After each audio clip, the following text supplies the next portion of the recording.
Welcome to the ISO Show, dispelling myths and sharing tips for success to improve your business with ISO standards, with your host, Mel Blackmore.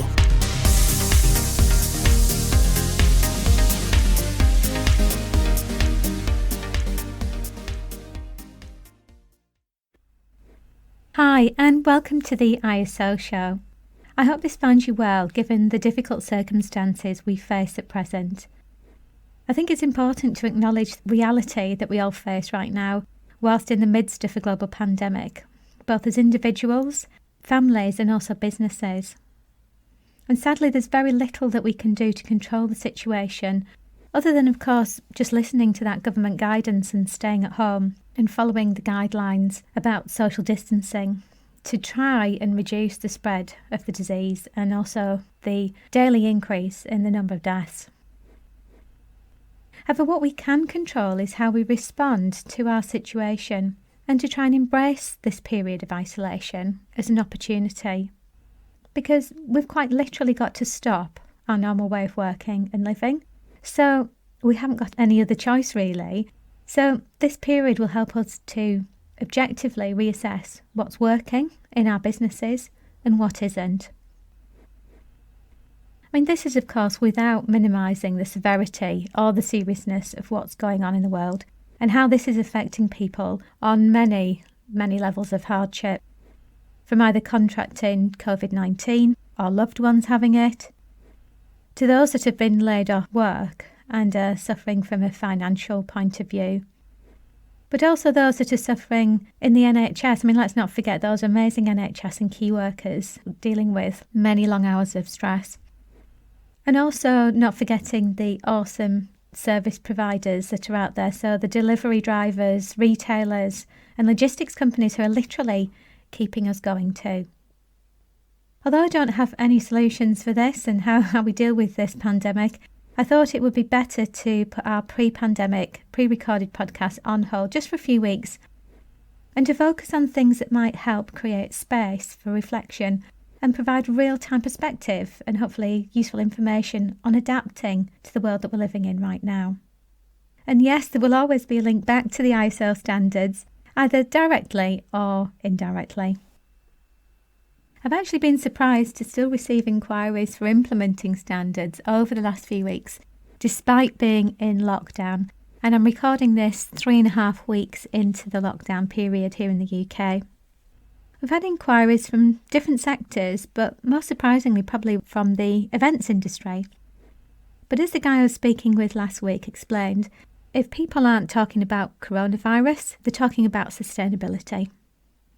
So it'll be interesting to see if the events post-pandemic are actually going to be a bit more sustainable.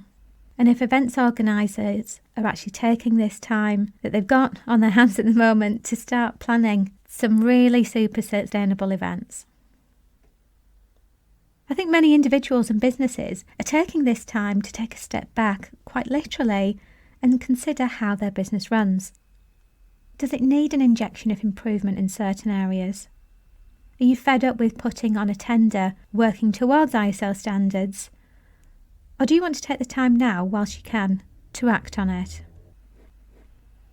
I know I, for one, have taken this time to reflect on Blackmore's activities. Sorry if you can hear any background noise. I'm recording this from home without our comms manager, so it's a little bit scary at the moment. I live in a very old house with single glazed windows, so apologies if you hear any noise outside. At the moment, I can just hear birds, but every now and again you can hear cars going by. So yeah, as I was saying, taking that step back just to reflect on certain things, I've personally been looking at Blackmore's activities and looking at things like key account management, which we haven't really done in Blackmore's in the past, so developing processes and systems for dealing with that. Also aligning our work to simplify our way of working and making that very clear and transparent to our clients. But I think the things that I've reflected on most is our impact on the planet. During this time of reflection, I'm personally exploring certain things like vegan recipes. Now, I've never even been a vegetarian, but I'm more and more mindful at this current time of where our food is sourced from. I think that's especially true in our household, as it probably is in many others. having a couple of hungry teenagers and, the main focus of the day is what the next meal is going to be. Because I don't think we've ever had a situation where we've actually been worried about where our food's coming from. And, some of those staple foods that we've always just kind of taken for granted are in our stores aren't always there. Things like pasta and rice. I don't think we've ever had that in our generation. So I think it is a really good opportunity to think, okay, so where can I source food from locally that's also going to help our local community? So I've found some local farmers who also do deliveries as well of fresh fruit, veg, milk, honey and other supplies, and making the most of those services right now. But looking at Blackmore's point of view, we've also scrutinised our company environmental footprint. So we look at this every year, but what I've realised is that by not travelling, and if we look at a period of time of, say, 6 months of not travelling and working remotely, what the impact of that on the environment is going to be. And I calculated that we generally, over the last year, emitted the equivalent of 15 tonnes of CO2 emissions. So obviously over a 6-month period, that could be halved to 7.5 tonnes, which is better. It's not great, but it's much better. But also from a financial perspective, through remote working, we can reduce our costs of travel expenses by £22,000 just in a 6-month period, which I think is pretty significant for a small company. I mean, just imagine what that's like for a medium or a large organisation and what their savings will be. Which brings me on to the topic for today, making remote working work. So I've just given an example of a financial benefit there. I mean, obviously we wouldn't have gone down the route of switching all of our services remotely had it not been for COVID-19. But hey, we've got to make the most of the situation as a business. We still need to try and operate where possible. And of course, we've had some clients that have furloughed staff and they've had to close down operations temporarily. So it's not possible to carry out remote work with them, sadly. But for many others who are running either almost as normal or with a skeleton staff, we can still deliver services remotely. But before we delve into remote working, I'd just like to give thanks to my team at Blackmore's at how well they've adjusted to remote working over the last 3.5 weeks. For some, it was an easier switch as they support our international clients remotely. But for others, I think just for that initial first half an hour would have been a little bit uncomfortable. But actually, now that they are doing these remote audits and consultancy services day in, day out, it's like they've always done it. It's been great. So how do you make remote working work for you? Well, it does partly come down to the tech, but if you've got the confidence in yourself and the ability to communicate, it's actually really easy. So if you've never experienced a remote audit or received consultancy support remotely, I'll take you through step by step how it's done and how it works really well. Now, of course, you can adapt this to suit your own needs, and there isn't a right or wrong way. I'm just sharing with you our way. So it may be a little less daunting if you're a newbie to this. So how did we go about it? Well, first thing that we did was sent out communication to all clients, basically saying that all our services were to be delivered remotely. We then provided training for the team and created one of our internal wows, which is our way of working. And then we put that to the test. So each employee had to test Microsoft Teams, which is a system that we decided to use because we'd used different systems in the past like Zoom, GoToMeeting, Skype, and they all work perfectly well, but we decided that we just wanted one simple method that we all had easy access to. We didn't have to remember passwords or ask for file names or anything like that. It was just, it's already in Microsoft 365, which is a system that we're already using. So for us, it made sense just to stick with one system, which is Microsoft Teams. And then off we went. After we did the test, we were rocking and rolling, and off we went with our remote way of working and haven't looked back since.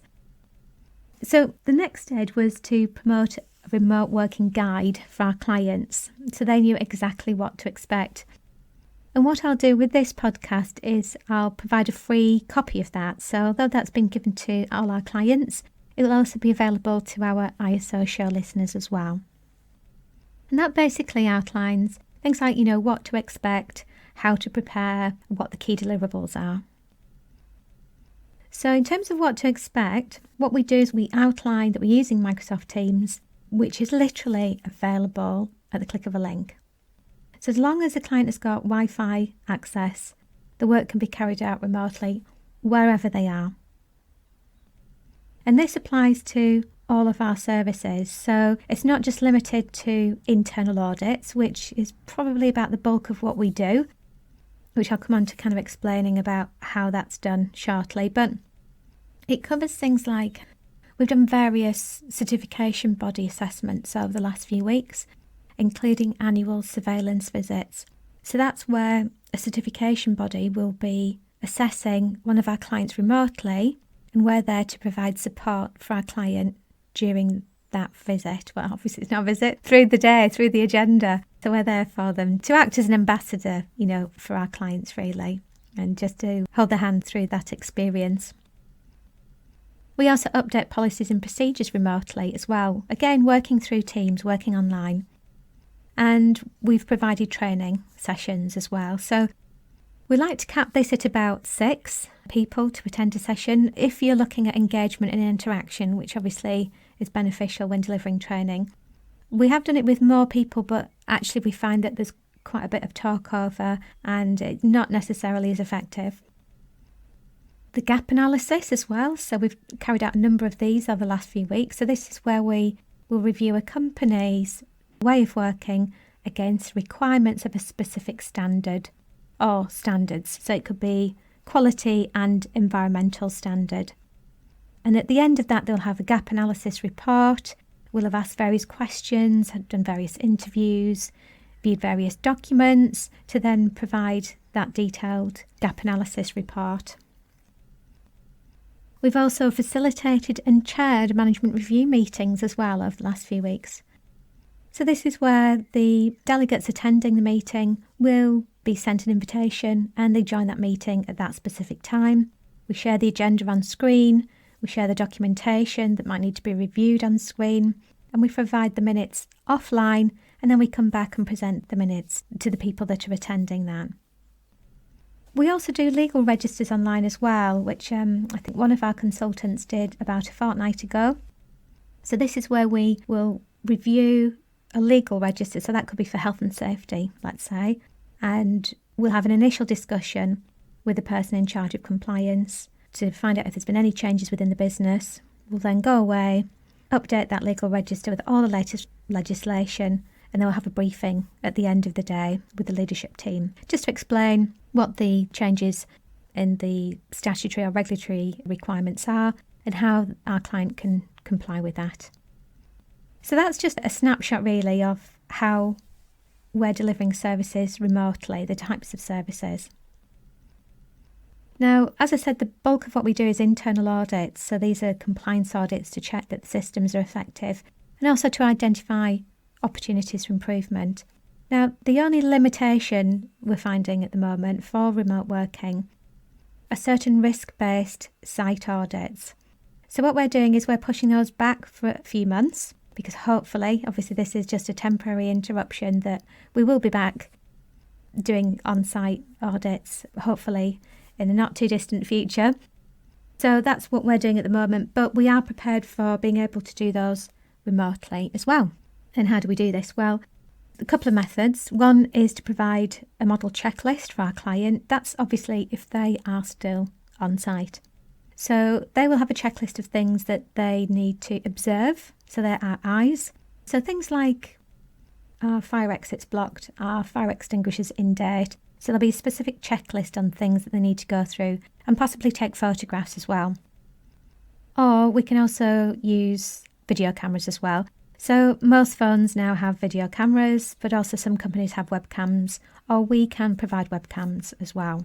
So that enables us to have a walk around and look at things like, CCTV cameras in place and, various things that we can't necessarily see in a document. So how to prepare for this? Well, what happens is our consultant will send a meeting request. So it's very similar to just a normal Outlook meeting request.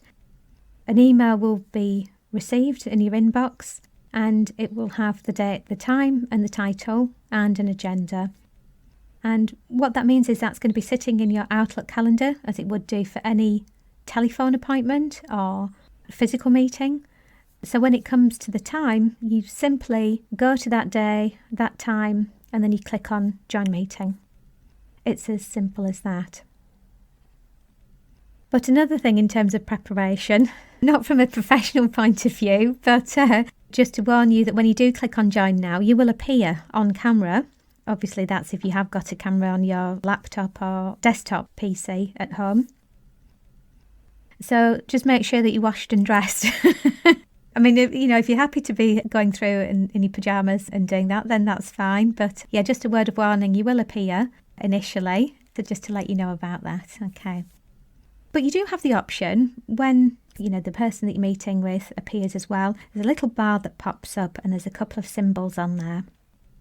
And you can switch off your camera. So there's a little camcorder image. You can just click on that. It'll switch it off. There's an audio button, so there's a little mic image. You can click on that and it'll turn it off. So if you want to go on mute for any reason, you can do that. There's a little chat where you can click on that and there's a pop-up on the right-hand side and you can type in any notes in there as well. But bear in mind, everybody else in the meeting will see that as well. And then finally, you can share screens. So this is the beauty of remote working. I can share any document with the person that I'm in that meeting with, and vice versa. And that's a little icon which is a TV screen with an arrow.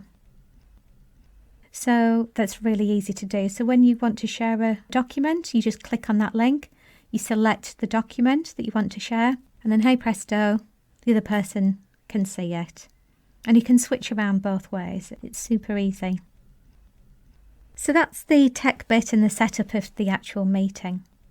Now, it's always advisable to set an agenda with not only the key deliverables for that day, but also to schedule in coffee breaks, lunch breaks, potentially time where you may go offline to do things like writing up a report, or the client might have things that they have to do. It might be a meeting that they need to attend, which is fine. You just go offline and then we can come back.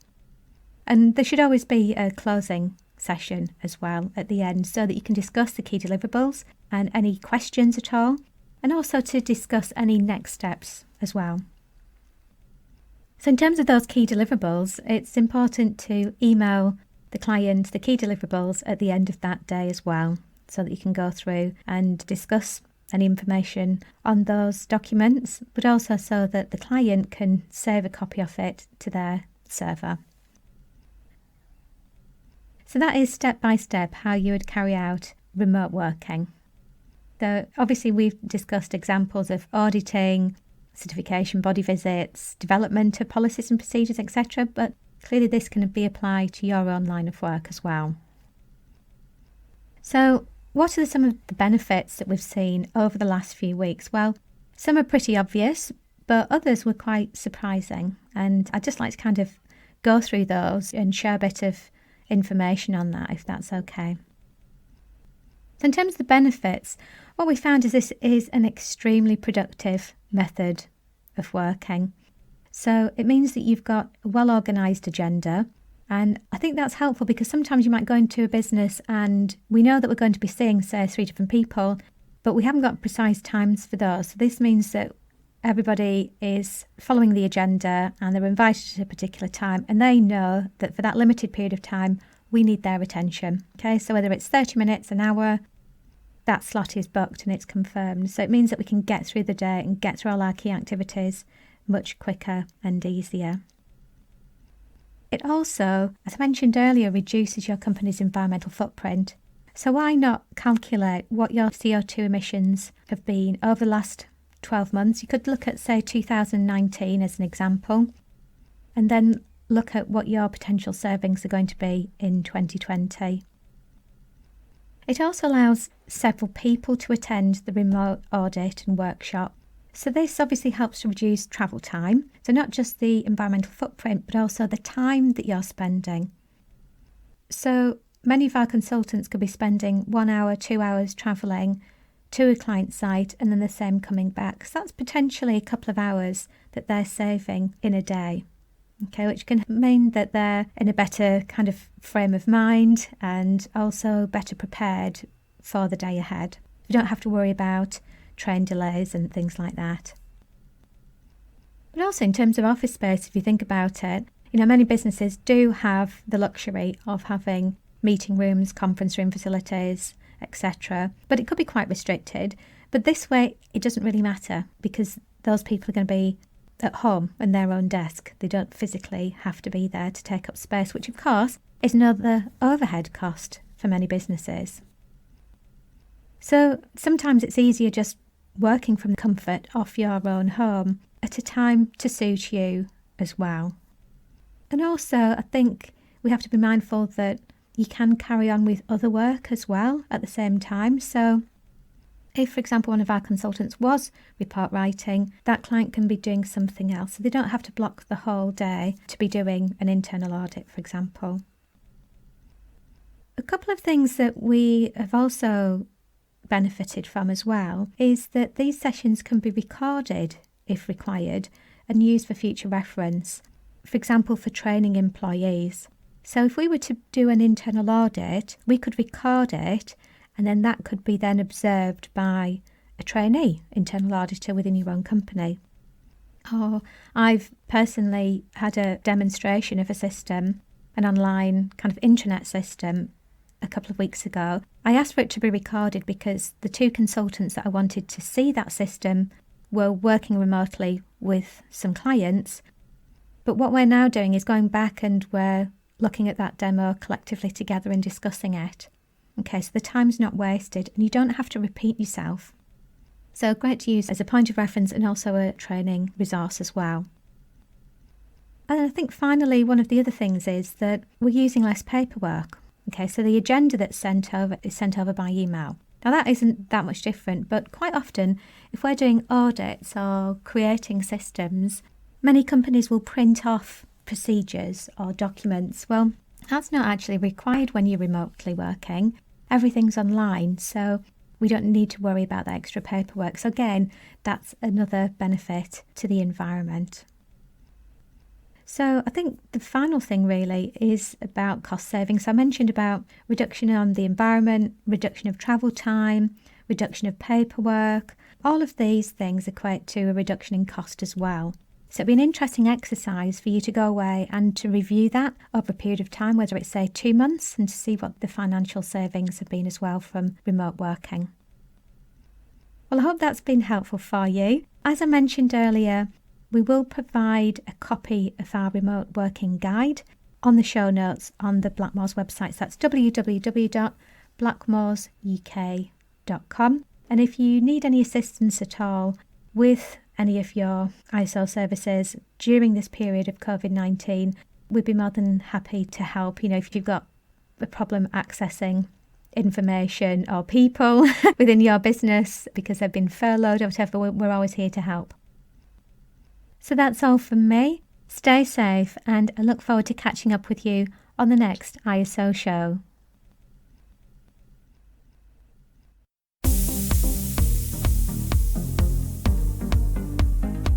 Looking to achieve certification to an ISO standard or just need a helping hand with ISO compliance? Contact us at blackmoresuk.com.